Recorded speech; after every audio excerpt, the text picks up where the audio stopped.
games apiece. And take a look there. A key to success, Goran Dragic, having been pivotal for this Miami Heat team in their wins and losses. And one of the things that his coach told me prior to Game 1 is that he loved the way that Goran continued to respond in that first playoff series. When things weren't going his way, he continued to compete, and now it's paid off here in round 2. It has, and Goran, he needs to be the player that they thought they were getting. When they signed him to that huge $90 million contract, we all saw what he did with the Phoenix Suns.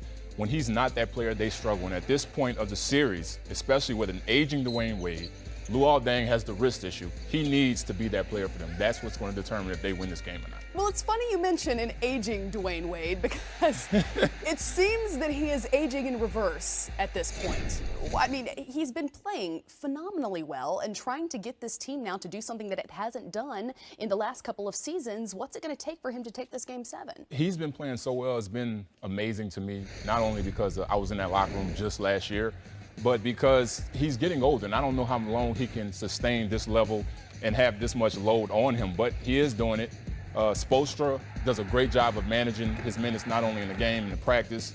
He doesn't really practice with the team because they know he has to carry so much of a load. So as long as he continues to perform like this, and this is a Game 7, this is when the Wade shows up in games like this, and I think this will be a huge game for him. How about Coach Spo, though, because he's kind of been playing that small ball lineup primarily out of necessity. You can take a look at the Game 6 starters with Goran Dragic, with Dwayne Wade. Of course, you see Joe Johnson, Luol Deng, and Justice Winslow getting some more minutes as well in the second round. Yeah, well, first of all, Spo would rather play small ball. You know, it's an epidemic of small ball basketball coming in this league because of Golden State, and he loves small ball. And here's some of the reasons why.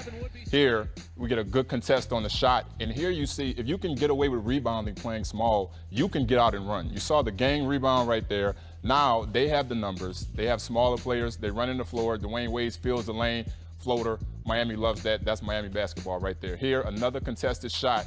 Rebound is a scramble. And they actually 2 or 3 players are out of the play, but they're so quick they can get back into play. And this is what your big guys do for you. They block shots. And if you can get your guards blocking shots, why do you need a big man? Because on the offensive end, now the whole floor is opened up. And this is like gold and candy for Dwayne Wade. He goes to the rim.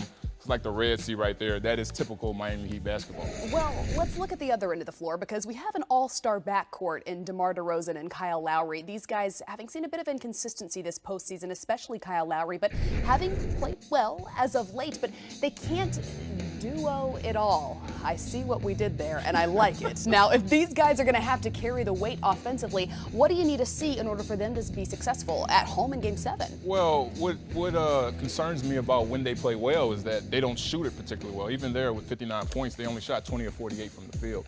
And without Valanciunas, they really don't have a third option, and their backcourt can only do so much.